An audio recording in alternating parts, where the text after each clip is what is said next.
Ladies and gentlemen, good day and welcome to the Vaibhav Global Limited Q3 and 9 months FY2026 earnings conference call. As a reminder, all participant lines will be in the listen-only mode, and there will be an opportunity for you to ask questions after the presentation concludes. Should you need assistance during the conference call, please signal an operator by pressing star then zero on your touchtone phone. Please note that this conference is now being recorded. I now hand the conference over to Ms. Nishita Bhatt from Adfactors PR. Thank you, and over to you, ma'am. Good evening, everyone, and thank you for joining us on Vaibhav Global Limited earnings conference call for the third quarter and 9 months ended 31st December 2025. Today, we have with us Mr. Sunil Agarwal, Managing Director, Mr. Nitin Panwad, Group CFO, and Mr. Prashant Saraswat, Head of Investor Relations. We will begin the call with the opening remarks by Mr. Sunil Agarwal on the business operation, key initiatives, and broad outlook, followed by discussion on the financial performance by Mr. Nitin Panwad, after which the management will open the forum for the Q&A session. Before we get started, I would like to point out that some statements made or discussed on today's call may be forward-looking in nature and must be viewed in conjunction with the risks and uncertainties that we face. A detailed statement and explanation of these risks is included in the earnings presentation, which has been shared with you all earlier. The company does not undertake to update these forward-looking statements publicly. I would now like to invite Mr. Sunil Agarwal to make his opening remarks. Over to you, sir. Thank you, Nishita. Good evening, everyone, and thank you for joining VGL's Q3 FY26 earnings call. I trust you have reviewed the results and the investor presentation. We delivered a strong performance in December quarter with revenue growth slightly ahead of our guidance. Our consolidated quarterly revenue crossed rupees 1,000 crore mark for the first time, reaching rupees 1,066 crore, a 9.1% YOY growth. Performance during the quarter was achieved despite tough geopolitical conditions. Gross margin stood at 63%, up 170 basis points YOY, driven by the strength of our vertically integrated global supply chain. Digital contribution was 42% of B2C revenue, and we remain on track to reach 50% digital contribution by end of FY27. Further, I'm delighted to share that our in-house brands reached 48% of sales contribution mark during the quarter, and we are on our journey to achieve 50% sales milestone before the target of end of FY27. Let me briefly cover regional performances. In the US, we ended the quarter on a strong note and registered revenue growth of 3% YOY. Highly elevated precious metal prices and lower consumer confidence compelled the consumers to defer discretionary purchases. During the quarter, we started our in-house jewelry casting manufacturing operations in US to mitigate tariff on our jewelry shipped to US. However, we still had 489 basis points increase in our overall product costs due to tariff on other products. Despite this, we were able to increase the gross margin by 30 basis points as our vertically integrated model provided requisite resilience. In the UK, revenue was down by 1.8%. While Ideal World continued to perform strongly and grew by 12% YOY, TJC had negative growth of 6%. Due to softness in overall consumer confidence, combined with steeply higher precious metal prices, consumers deferred their purchases. This had a direct impact on core TJC's growth. Ideal World continued with a strong EBITDA profitability, which is driven by healthy gross margins. Overall, UK's EBITDA margin improved substantially by 240 basis points YOY owing to dynamic product profile and operational efficiencies. In Germany, we delivered revenue growth of 5.1%, supported by continued strength in the live TV commerce. In digital, we have seen initial signs of improvements, and we are confident that digital will start contributing to overall growth in Germany business in coming quarters. Further, I am pleased to share that the Germany business has turned profitable during the quarter with EBITDA margin of around 6%. We remain on track to achieve EBITDA breakeven for the full financial year 25-26. We expect Germany to start contributing to group EBITDA margin from financial year 26-27 onwards. Our growth continues to be guided by 4 clear priorities, which are expanding reach, new customer registration and acquisition, retention, and repeat purchases. During the quarter, our TV networks reached 127 million households. As of 31st December 2025, our unique customer base stood at 706,000, up 2% YOY. On a TTM basis, we added 308,000 new customers, while retention remains stable at 40%. Customer engagement remained healthy, with customers purchasing on average of 22 pieces on TTM basis. Sustainability remains integral to our operations. Recently, we have made a commitment to the Science Based Targets initiative, that is SBTi, and we are aligning our carbon reduction strategy within the 1.5 degree centigrade increment pathway under the Paris Agreement. Our ICRA ESG rating was upgraded to 73, reflecting continued progress towards governance and environmental practices. On the renewable energy front, we generated 1.1 million kilowatt hours of solar power during the quarter, meeting 100% of our manufacturing power requirements.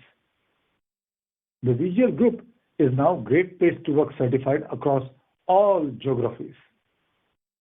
Further, under our flagship Your Purchase Feeds program, we have served 109 million meals, currently providing around 59,000 meals per school day. We remain committed to our long-term goal of serving 1 million meals per school day by FY40. Capital allocation remains a key priority for us. The board has approved a third interim dividend of rupees 1.5 per equity share, implying a 28% payout. Despite ongoing adverse macros, our balance sheet remains strong, providing the requisite agility. During the quarter, we delivered revenue growth slightly ahead of our guidance of 7-9%. We remain well positioned to sustain profitable growth while maintaining our FY26 guidance. We expect to achieve 9-11% revenue growth in FY26-27 with EBITDA margin of 10.5-11%. I will now hand over the call to Nitin to discuss financial performance. Over to you, Nitin. Thank you, Sunil. Good evening, everyone. I will now take you through the financial performance and key operational highlights for the third quarter. Please note that from this quarter onwards, we have enhanced the disclosure of our segmental performance, and the same is published in our investor presentation. As Sunil mentioned, we delivered maiden quarterly revenue of over rupees 1,000 crore, reaching revenue of rupees 1,066 crore, reflects a growth of 9.1% year-over-year, which is slightly above our guidance range. It is also satisfying to see branded sales mix becoming 48% of B2C sales in Q3. Further, digital business is also progressing towards achieving our target of 50% sales contribution by FY27. These milestones reflect satisfactory performance towards achieving our strategic objectives. Now I will cover the geography-wise performance in quarter 3. In the US, revenue growth for the quarter was 3% year-over-year. In quarter 3, customers deferred their purchase amidst softer consumer sentiments, triggered by higher metal prices. Despite these conditions, our margin remains strong and supported by integrated sourcing and local jewelry casting manufacturing capabilities, which got operationalized in Q3 itself. In the UK, revenue declined by 1.8% year-over-year. The TJC operations were impacted due to taper demand owing to surge in metal prices and subdued consumer sentiments. Ideal World continues to deliver strong revenue growth supported by a wider assortment of products and in-house sourcing capabilities. Ideal World continues to sustain its healthier profitability. Overall, UK operation has delivered a strong profit growth of 40% year-over-year owing to cost rationalization and operating leverage. Germany recorded 5.1% revenue growth during the quarter, supported by sustained growth in live TV commerce. In line with our stated guidance, the business delivered positive EBITDA of 6% in December quarter, driven by scale and cost rationalization. We remain on track to achieve full year EBITDA profitability for financial year 25-26. Overall, in US dollar terms, Q3 revenue growth was 3.4% year-over-year for Visual Group. TV revenue stood at rupees 589 crores, growing 7.7% year-over-year, while digital revenue increased by 11.2% year-over-year to rupees 423 crores. Digital now accounts for 42% of total revenue, and we remain on track to reach by 50% by FY27. Lifestyle products contributed 35% of total sales, with a medium-term target of 50%. As mentioned earlier, in-house brand sales mix now 48% of B2C revenue during the quarter, and we are confident to achieve 50% sales contribution before our targeted period of FY27. Gross margin remains strong at 63%, maintaining margin above 60% in a challenging operating environment, underscoring a strength of our vertical integrated in-house supply chain. EBITDA margin expanded by 170 basis points to 13.2%, with EBITDA growing 26% year-over-year in absolute terms.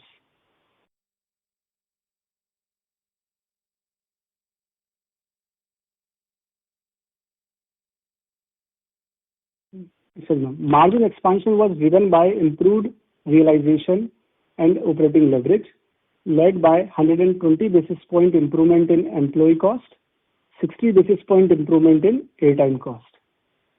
Profit after tax grew by 41% year-over-year to rupees 90 crores.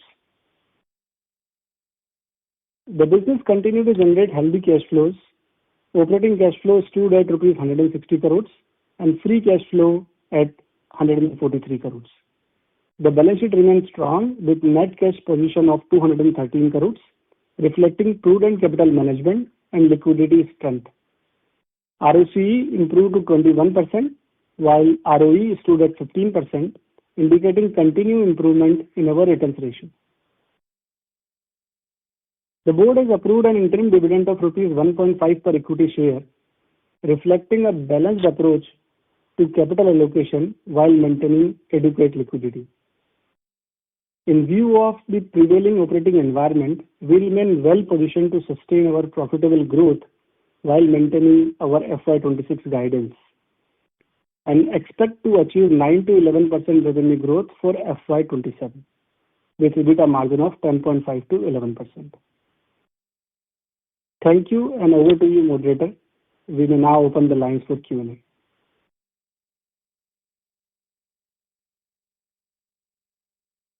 Thank you very much. We will now begin with the question and answer session. Anyone who wishes to ask a question may press star and one on their touchtone telephone. If you wish to remove yourself from the question queue, you may press star and two. Participants are requested to use handsets while asking a question. Ladies and gentlemen, we will wait for a moment while the question queue assembles. The first question is from the line of Deepali Kumari from Arihant Capital. Please go ahead. Yeah, thank you for taking my questions. Also, I have just few questions. Quarterly sales volume for TV declined from 1.74 million to 1.71 million units, and digital volume dropped also. Uh, so while consolidated revenue grew by 9.1% due to ASP increases, particularly a spike in digital ASP from $32 to $38. So how sustainable is the reliance on pricing power if units volume continue to trend downwards? Let me take this. Hi, Deepali. Unit decline is mainly related to the customer adoption of the products. Right now, the lab-grown adoption is pretty high from the customer point of view, and we are seeing the productivity metrics on TV and also on website. The lab-grown product demand is high. So that is driving the higher ASP, but it is also realizing higher revenue to us. So volume has a degrowth, but the realization is pretty good with the lab-grown products. Okay. So what is the revenue contribution for LGD and what is the average selling price of that? Yeah, LGD is now double digit, roughly around 10.7% of our retail revenue. And average selling price is roughly around $250 for lab-grown. Okay. And sir, EBITDA in Europe and mainly in Germany jumped year on year, even though revenue in Germany grew only 5.1% in local currency. So what specific price control measure and cost setting helped achieve such a big margin improvement? Is the current 6% EBITDA margin in Germany sustainable going forward? Most definitely. So Germany, one reason is the improvement in our gross margins. We have, from past quarters, we have managed to improve gross margin roughly 300 to 400 basis points in our gross margin with better product offerings. And also the cost measurement that we have done in all the respective areas, from airtime to shipping partners, and also in a productivity increase in our warehouses. So improvement in gross margins and our cost improvement we have done in Germany operation, resulting a higher profitability with the 5% growth. And we suspect that this growth is sustainable, and we continue to improve this profitability, this number with the improvement in our EBITDA margin. Okay, sir. Just one point, Deepali, on this one. So the seasonal time, which is October to March, is seasonal time for TV e-com business. During that time, we expect to see continued improved gross margins or the EBITDA margins. But during the summer months, it may be a bit lower. But overall, for this financial year, we will be EBITDA slightly above EBITDA positive. And next year, we expect the EBITDA margin to grow up. But the 6% may not be constant every quarter. Some quarter may be higher than that, and some quarter may be lower. But overall, will be better next year than almost flat or slightly positive EBITDA we expect this year. Okay, so like we can consider like above 6%. Yeah, we are not guiding a specific number for next year yet, but we will be noticeably better than almost less than 1% EBITDA this year. Okay. And so soft TJC in the UK saw revenue fall in local currency. So what economics are slowing growth there? How will the Ideal World acquisition help improving performance in the market in the next few quarters or years?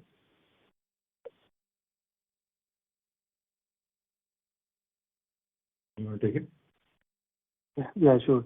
So Ideal World, as stated, is performing pretty well. Last quarter, we have seen 12% growth in Ideal World, and now it is achieving almost similar EBITDA margin what TJC is generating. TJC, as mentioned, that we have seen slowness in terms of consumer demand towards the elevated metal prices that impacted, and also the lower consumer sentiment impacted the lower sales growth in TJC. But that is offsetting in our higher growth in Ideal World. And Sunil, would you like to add on the growth perspective measurement of TJC part? Yeah, so in TJC, we are seeing good traction on digital space, and we are also exploring some additional national airtime, or only part-time, 2-3 hours or 4 hours a day. We had some of these hours which we exited. Actually, 2 broadcast services we exited them because there was some price negotiation could not be completed, but we are exploring some other shortly. And digital continues to benefit to us.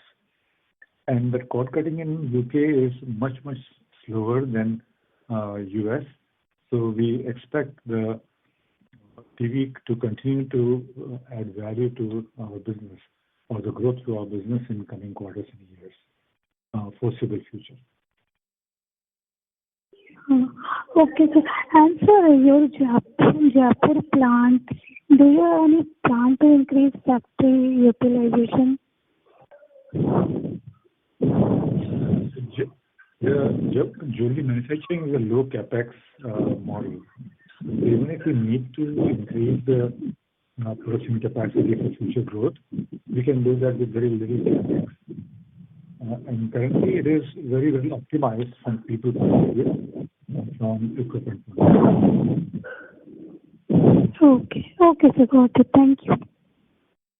Thank you, Deepan. Thank you. The next question is from the line of Kiran Gadge from Knightstone Capital Management. Please go ahead. Hello. Hi. So for lifestyle, we have the contribution was 35% of total sales, and in medium term, we are targeting 50% of sales. So because of this shift, will we be able to maintain our margin? Because in lifestyle, we are not vertically integrated. Yeah, although we're not manufacturing lifestyle, but we are able to source it directly from all over the world. We have offices in already 4 countries to source, and we have supply chain relationships with manufacturers in 30 countries. Yeah, so we expect the margin to be similar growth trajectory as we are seeing in jewelry. Okay, got it. That's it from me. Thank you. Thanks, Kiran. Thank you. The next question is from the line of Garvita Jain from 7 Islands PMS. Please go ahead. Hello. Hi, sir. I hope I'm clearly audible. Yes, you are, Garvita. Yeah. So my first question is on the content and broadcasting expenses part. So I wanted to understand, if I take content and broadcasting expense as percentage of the sales, can we expect it to further reduce? And if in terms of absolute number, can we expect it to remain in the same range of 190 crores and around that? There are 2 components of this content broadcasting. One is the TV content broadcasting, other is the digital spend. So we expect the TV portion to remain constant, but the digital will go up. So as a percentage of revenue, we don't expect a leverage from this area. Okay. So leverage is expected, right? Yeah. Thank So leverage you. will be expected from 3 areas. We expect leverage in future as we're guiding for higher EBITDA. One is that the gross margin we expect to continue to improve slowly over the time. The second is the employee cost. The employee cost, as we are gaining efficiencies in process improvement and scaling from the fixed base, we expect HR cost to improve. AI is also helping in this area. And SG&A, some SG&A may have some savings as well. So these 3 areas will give us a leverage. Okay. Got it. And so, if I talk about the automation in the business model, any type of automation or AI use in the business model, any possibility of employing such thing in the business which can help us to improve efficiency and reduce cost, and any kind of EBITDA margin improvement we can expect from that part? Yeah, that is true. We are implementing the process improvement, automation, and AI into our business processes. And that is the reason we saw 1.2% efficiency improvement last quarter in our HR costs. That is in the HR cost, right? Okay. One more question, sir. On the Germany business part, good to see that you have achieved the break-even on this business, but can you please give me how exact figure of how much was the PAT loss on 9-month basis from the Germany business? Nitin, can you look it up? So PAT is higher. We guiding for EBITDA one. So EBITDA is roughly around for 9 months 300,000 loss that we have, and we expecting that it will cover up in the current quarter. Okay, this is EBITDA. Can you give me PAT loss, sir?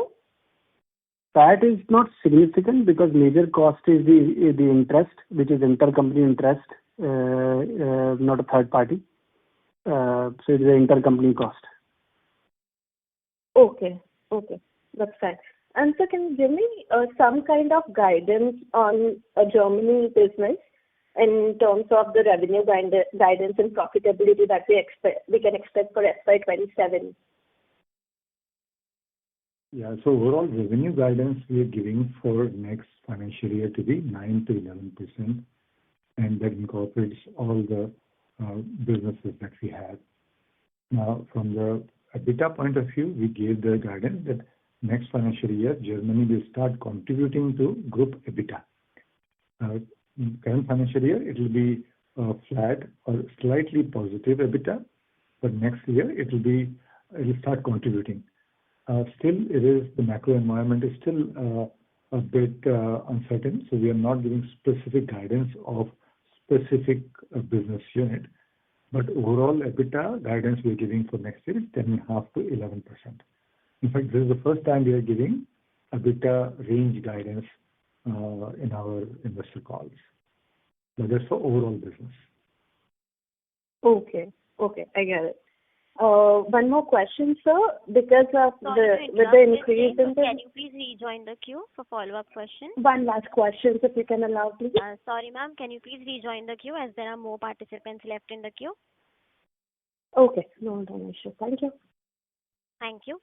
Ladies and gentlemen, anyone who wishes to ask a question may press star and one on their touchtone telephone. The next question is from the line of Sahil Sharma from Dalmus Capital Management. Please go ahead. Hi, sir. Thank you for the opportunity. So I just wanted to understand. So the digital ASP has been consistently growing over the last few years, and it is now more in line with the TV ASP. So first of all, what has been driving this growth, and is there scope for further ASP growth given that the TV ASP seems to have stagnated at the $38-39 mark for the last 2-3 years?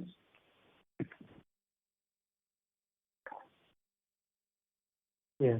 So I'll take the first part, the ASP. So digital has a two portion. One is the major part is the rising auction, which is a $1 bidding model, and the rest is the fixed price catalog and the web TV. So $1 is tend to be a lower ASP, as that is a lot of engagement with the customer and the inventory clearance mechanism. Now, as the business is moving towards more the digital marketing through social media and the sales in coming through paid channels, the other portion is increasing significantly over the years. And we have seen over the period that the high-end jewelry consumer are giving more lifetime value compared to the $10 or $5 product. And towards that, we are investing our money where we are getting the higher lifetime value from the customers. One of the example is the lab-grown product, which is continuously performing well, and that we are marketing and targeting the customer through the paid media on web. That is driving the higher ASP towards that. ASP normally will keep a range of, for a business perspective, around $40.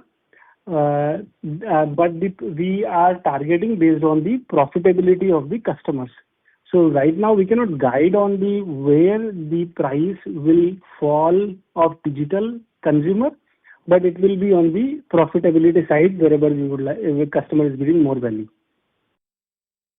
Understood. Yet you mentioned that SGDs are about $250 ASP, and the share has been growing. So I was just trying to understand if that share goes further. So if this can move further up, beyond $40 as well. But definitely that will be the acquisition product.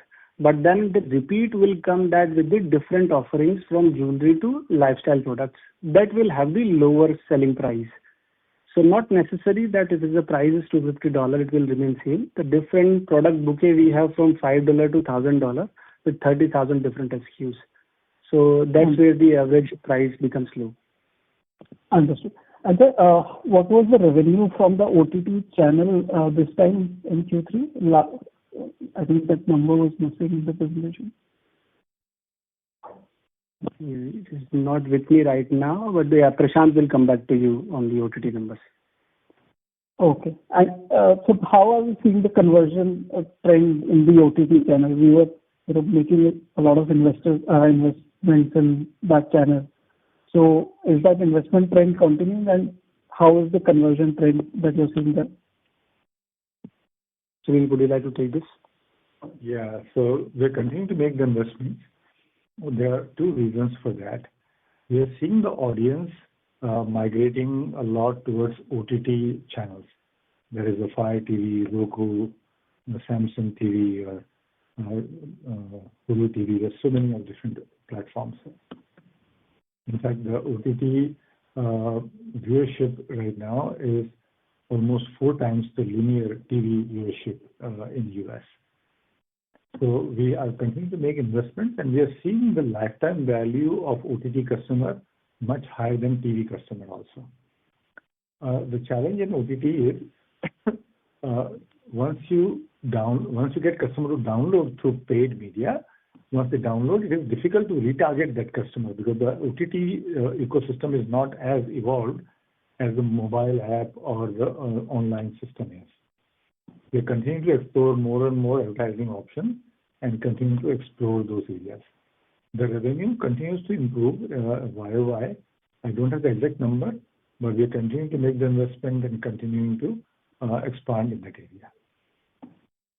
Understood. And one last question, sir. So we had this target of reducing our break-even timeline for customer acquisition cost from about 9 months to 3 to 6 months. So where are we on that journey at present, and is the trend encouraging? Yeah, so we have total 6 brands. So 2 of those brands have already achieved 3 months break-even, and the rest are between 5 months to 9 months period. And we are learning every day and experimenting with different products, different offers, different landing pages, and getting to and shortening the time. And as we shorten the time, we'll continue to scale those brands up. And that is one of our growth strategies going forward in future. Understood. Thank you so much for answering the question. Thank you. The next question is from the line of Deepesh Sancheti from Manya Finance. Please go ahead. Hi, am I audible? Yes, sir. Please continue. Okay. Now, I just wanted to understand in jewelry, how much is the sales from gold, silver, and artificial jewelry?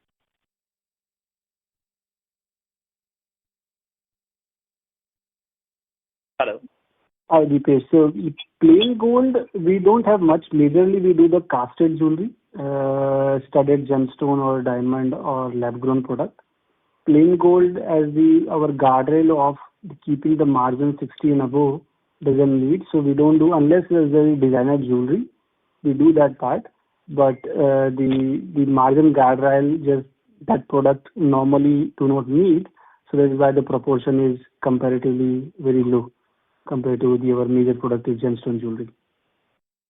No. I'm just trying to understand that in the jewelry segment, which is approximately 65% of your sales, how much is in terms of in a gold product, in a silver product, and how much of it is artificial jewelry?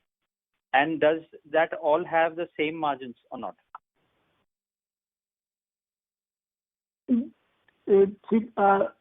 that I mentioned about that, these are the proportion from gold, silver, and platinum with the studded gemstones. The gold portion will not be a significant one in the product cost.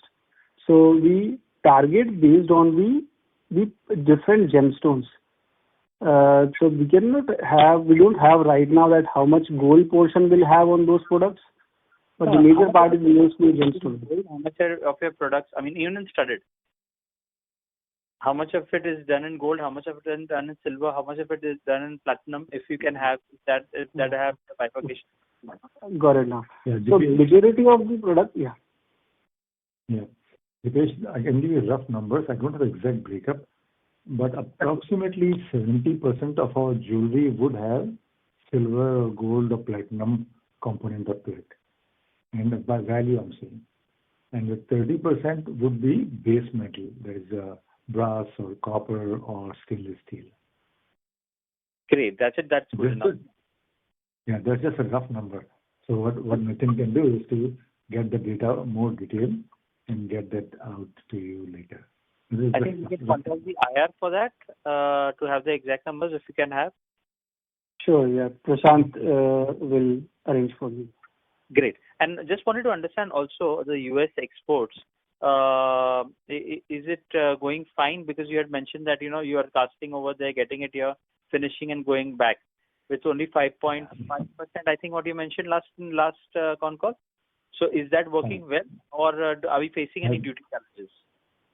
No, that is working well because we are casting there and we have the Custom Border Protection ruling specifically for our company, stating that this process is as per the law. In this case, we are paying 5.5% tariff only on the value addition, not on the casting component. Great. That is zero. Great.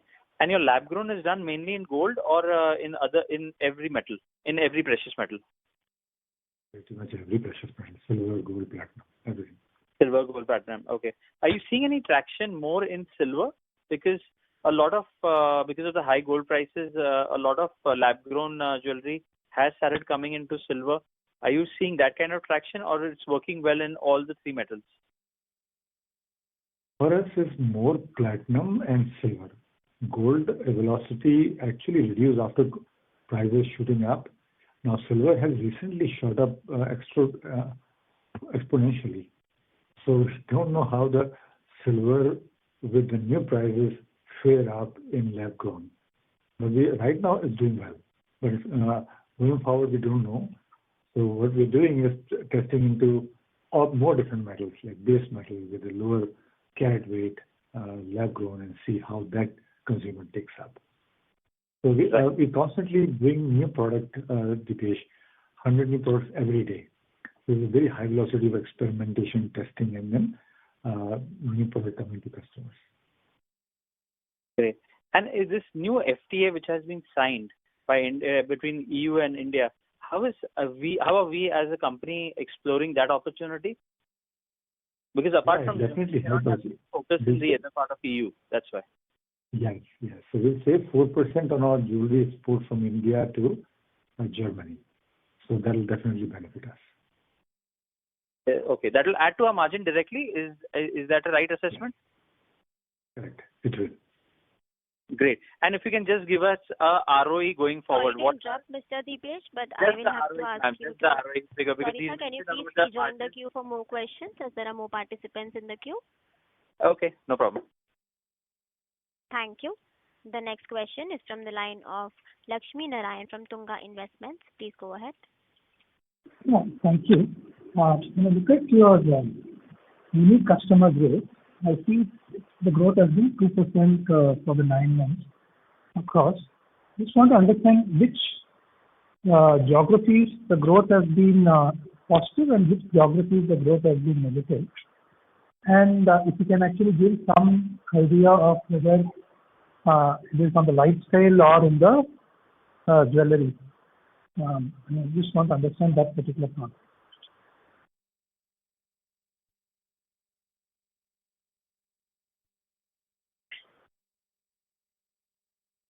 Yeah, hello Lakshmi.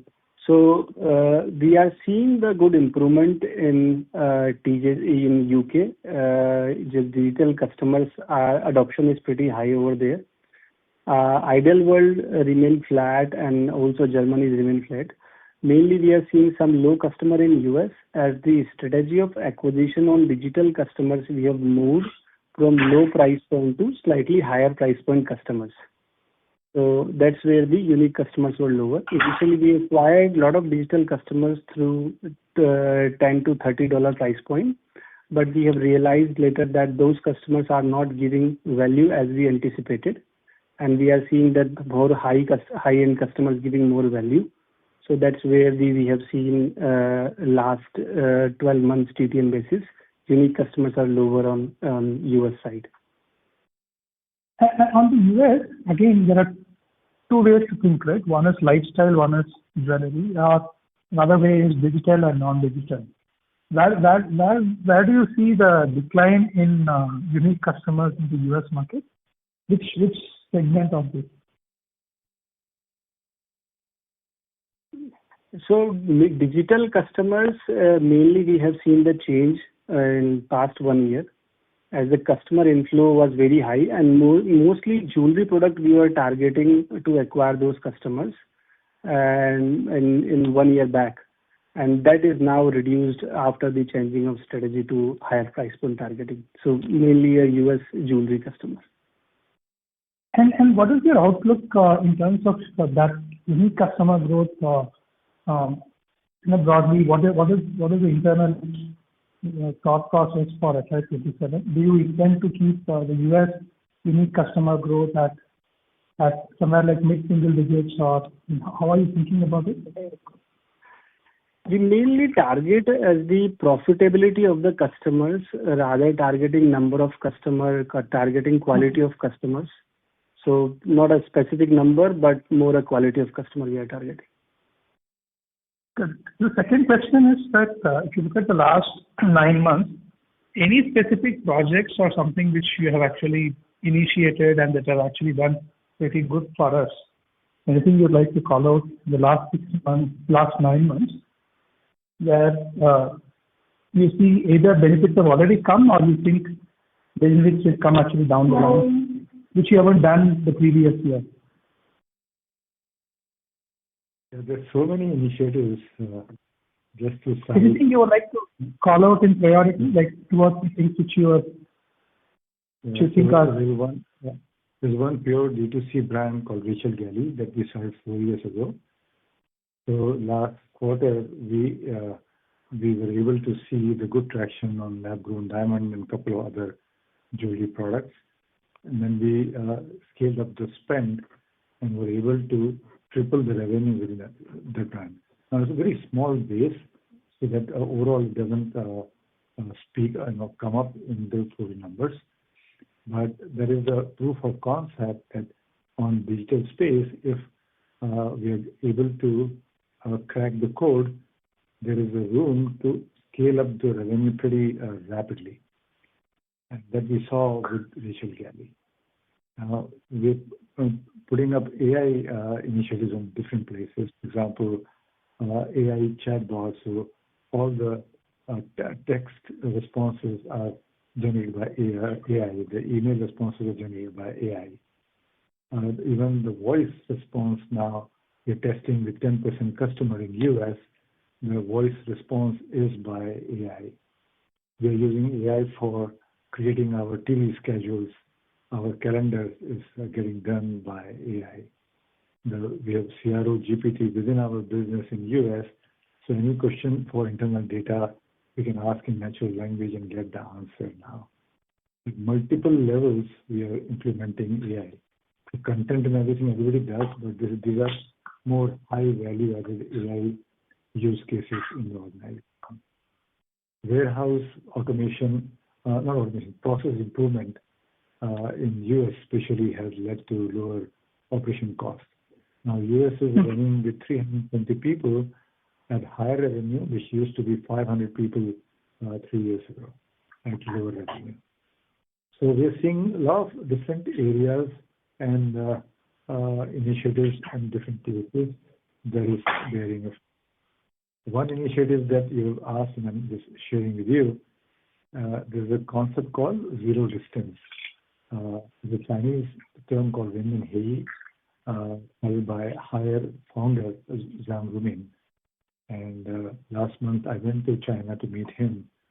His $55 billion company. He gave me 90 minutes. And we understood from him how they create micro enterprises within the group with P&L responsibilities, and then how they drive the efficiencies, increase the sales, reduce the cost, improve the margins, and that leads to efficiencies. So across VGL Group, now we have over 100 micro enterprises with P&L responsibilities. And we are developing entrepreneurs within our company to drive the business forward. So many initiatives that I can list here, but all this put together gives me confidence that VGL is poised for strong growth in years to come. Thank you, sir. Thank you so much. Thank you. The next question is from the line of Naveen Baid from Nuvama Asset Management. Please go ahead. Thank you for the opportunity. So I had a bookkeeping question. So if I look at your segmental revenue, so there is a disconnect between what is reported to the exchanges and what is put out in the presentation. Can you please explain that? Let me see 1 second. Yes, so exchange gain specifically is not present in the segment one. It is clubbed between all the entities. You are referring in the investor presentation segment result? Yes. So if I look at the investor presentation, the segmental slide, your US revenue is at 593 odd crores, right? Right. Whereas if I look at what you have reported as Annexure 1 in the exchange filing, your revenue for US is 685 crores. Yeah, I got it now. So that is why we have shown separately, because that is the published accounts is based on the geography wise, and here we have separated the retail and the manufacturing. US we have a two entity. One is also sourcing entity, so that revenue clubbed in US. But now for the better presentation, that the actual real reflected number in investor presentation. So the other revenue is the sourcing revenue, which done by a separate entity in US. Okay, but then it's fair to assume that those products are eventually getting sold in the US only. So the incidence of sale, the true incidence of sale in the US is what is reflected in the exchange number of 685 crores. Is that fair to assume? Yeah, not good. That will not be a comparable number then, because some of the inventory will be remain from those products in US. So fair to compare the retail and the sourcing separately, both sales. Okay, got it. Just one more question. So what is our current customer acquisition cost across channels? Just some color. So that would be very, Naveen, that would be difficult to pinpoint because we have 6 brands, and within each brand we have multiple acquisition channels. We have Google, we have Meta. Within Meta, we drive about 10 to 12 different product categories, and each have different customer acquisition costs. Affiliate, Let me just rephrase the question. So then, what is the ROAS that we generate on the digital performance marketing spend that we do? The return on ad spend is what I meant. So we look at ROAS, overall ROAS on the store ROAS basis. We look at 2.5 as a target ROAS that we should generate, because our margin is about 65%. At 2.5 ROAS, we are break-even. And then we try to get that customer to purchase again and again in future with us. So from all marketing put together, there is Meta, Google, Apple, affiliate, and email, text, all those marketing. And there's the overall company target that we look at, or the brand target we look at. But individual channels may differ. Some channels, for example, Meta, lab-grown diamond, one-day click, accrual ROAS, we are okay with 0.4 or 0.5, 0.4, 0.5. Because then that eventually we know flows into the other channels and then email or direct or whichever, and then goes to 2.5. So it's a bit complicated across different product categories and different channels. Okay, got it. Thank you. That was helpful. Thank you. Thank you. The next question is from the line of Tripti, an individual investor. Please go ahead. Hello, sir. Am I audible? Yes, ma'am. Please continue. Okay. So, sir, my question is India and UAE FTA trade deal was concluded yesterday, removing the 4% duty on jewelry. Your German revenue has been stagnant, and you cited a 9% digital drop last quarter. So, since your Jaipur unit are already shipping to Germany, will you use this 400 basis point margin tailwind to the lower price and fix the digital decline, or will you let the flow bottom line ensure Germany doesn't slip back into the loss and seasonally weak Q4? Good question, Tripti. Thank you. So our aim would be to get to a revenue growth of 10% or higher in Germany with EBITDA contribution to the group. So within that objective, we will look at what works best. Should we reinvest some of that into the customer acquisition or to let it flow? So that will be decided on a pretty dynamic way. So at this time, it will be difficult for me to give a guidance how exactly it will play. Our business is very dynamic. It is TV, web, and multiple product lines. So we look at that pretty dynamically. Okay. And one more thing, that you had multiple leadership realignment in Germany over past 18 months. So is current team permanent, or should we expect more reconstruction in cost in FY26? Yeah, we're pretty happy with the team that we have now, and they're coming together very well, and they're performing. As you saw last quarter, the revenue growth from quarter before, there was no revenue growth. Last quarter, there was revenue growth. The gross margins are higher, EBITDA positive, and it's profitable. So we're very happy with the team coming together and performing. Okay, so there is no change in team, right? No change, no major change expected. Some additional spaces to fill, but there is all middle level only. But nothing, no senior changes or no major changes. Okay. There is a last question. You can consistently beat your lower margin, like 7 to 9%, whatever you guided. Then, given that you grew 16% in US this quarter, so why are you still maintaining such a low guidance for full year?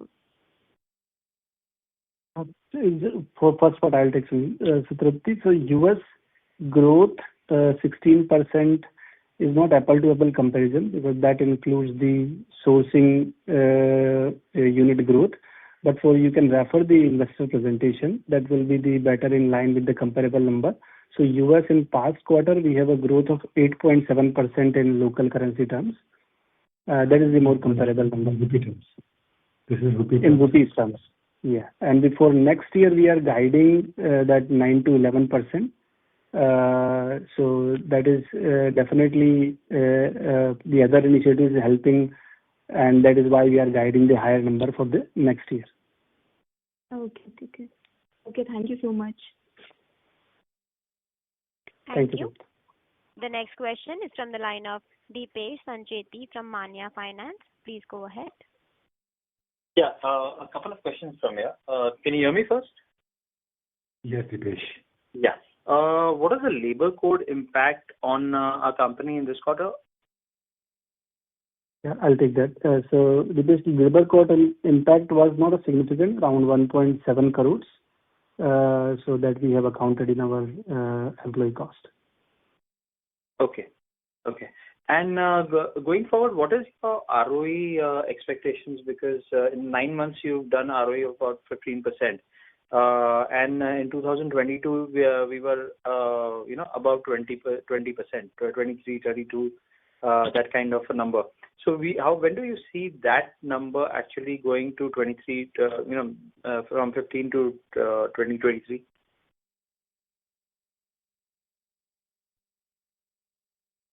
Hello. Yeah.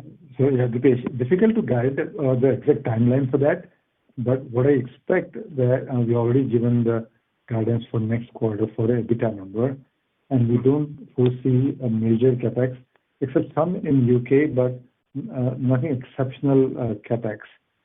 So, ROE and ROIC both should improve next year, and medium term, they should continue to improve. And so what I'm guiding is that we should continue to see leverage next year and in midterm. So the trajectory will be upwards. The trajectory will be upwards. Correct. Right. And if I can just put in one more question, that how much of your lab-grown sales actually come from a carat and above?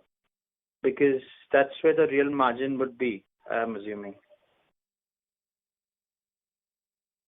Nitin, do you have an idea? No, we don't have that number handy. This is very micro question. It's a good question, Dipesh, but it's a very micro question. So Prashant can probably, but I can give you a general idea that from my back of the envelope estimate, about 70-75% of sales would come from 1 carat and up. Great. That's good enough. Yeah. Thank you so much. All the very best, guys. Thank you, Dipesh. Thank you. The next question is from the line of Shreyans Jain from Swan Investment. Please go ahead. Hello, can you hear me? Yes, Yes, sir. Please continue. Yes.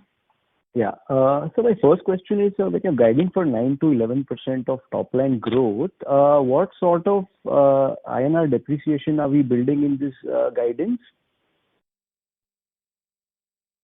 Yeah, so we'll have benefit of first 2 quarters, assuming that now rupee stays where it is, so it doesn't slide any further more. So first 2 quarters will have benefit, and we don't expect much benefit for second H2 of next financial year. So I don't have exact numbers that we calculated with me right now, but just overall benchmark, overall framework is H1 will have benefit, H2 won't have much. And so given historically the rates at which INR depreciates, would it be fair to assume that 5 to 6% is our constant currency guidance in that 9% growth rate? I don't have the exact number, Shreyans, but I do. Long term, rupee has depreciated about 3.5% against dollars. Right. So, but first 2 quarters would have more than that, and next 2 quarters would have less than that. So the calculation that we've done in detailed calculation is not with me right now, but there is some component of depreciation in the guidance that we've given. Okay, all right. And so the other question is on our acquisition of Mindful Souls. Since our acquisition, I think the revenue run rate has been constant at about $4 million. And given that that business is at a high gross margin of 75%, so is there an opportunity to look at 60-65% gross margins, which we typically operate at a company level, and drive some growth there? Because I think post our acquisition, the revenue run rates have largely been stagnant at 4 million.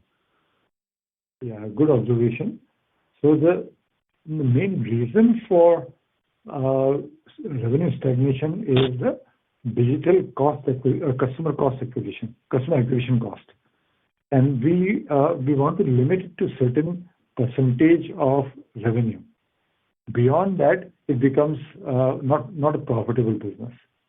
And as we are learning more and more about the business, and also adding some more strength to the team in India, we expect this brand to scale in coming future. So YOY, we had degrowth in last quarter Q3, and Q4 we also may have a little bit of degrowth, but from Q1 onwards, we expect it to have single-digit growth and then get into double-digit growth few quarters down the road. So I'm quite excited with this brand that we have. As a group, VGL Group, we learned quite a bit from the processes, the digital marketing processes from this brand. And this brand itself has a potential to grow with the demographic that we address it, we target there. Okay. And the last question on the UK business. So, X of Ideal World, constant currency, we've degrown by about 6 odd %. Now, UK, since the last few quarters has been struggling, at least on the revenue bit. What are the opportunities you think there are, going forward? Because both US and UK are a large piece of business for us, and UK was negative, and US also I think was 3% constant currency. So when we're guiding for 9 to 11% of top line growth, these two geographies have typically, they have to fire, right? So are we seeing some signs on the ground where, customer sentiments have improved or something on those lines? Yeah, so I'm not seeing consumer sentiment improving. So our guidance is without that sentiment in play, but we are seeing our own internal digital marketing improving in both US and UK. As I mentioned, Rachel Galley had 3x revenue and with profitability, and that learning from each other, all the 6 brands that we have, is percolating within the group in different verticals like Meta, Google, App Login, affiliate, influencers, email, all these areas. And that gives me confidence for TJCL growth. In addition to that, we lost 2 contracts for national broadcasting in UK in last 6 months, and we are negotiating with a couple of such contracts, and that contract will also give us growth. So I'm fairly confident that the UK will come back to growth, and US will accelerate the growth. Okay. All right, sir. That helps. Thank you and all the best. Thanks, Shreyas. Thank you. Ladies and gentlemen, we will take that as the last question for today. I now hand the conference over to Mr. Sunil Agrawal for closing comments. Over to you, sir. Thank you, everybody. I want to thank all the participants for your time and great questions. If you have any further questions, feel free to reach out to Prashant Saraswat at VGL or Amit Sharma at AdFactors PR India, and we'll be happy to answer your questions. Thank you all once again. Thank you. On behalf of Vaibhav Global Limited, that concludes this conference. Thank you for joining us, and you may now disconnect your lines. Thank you.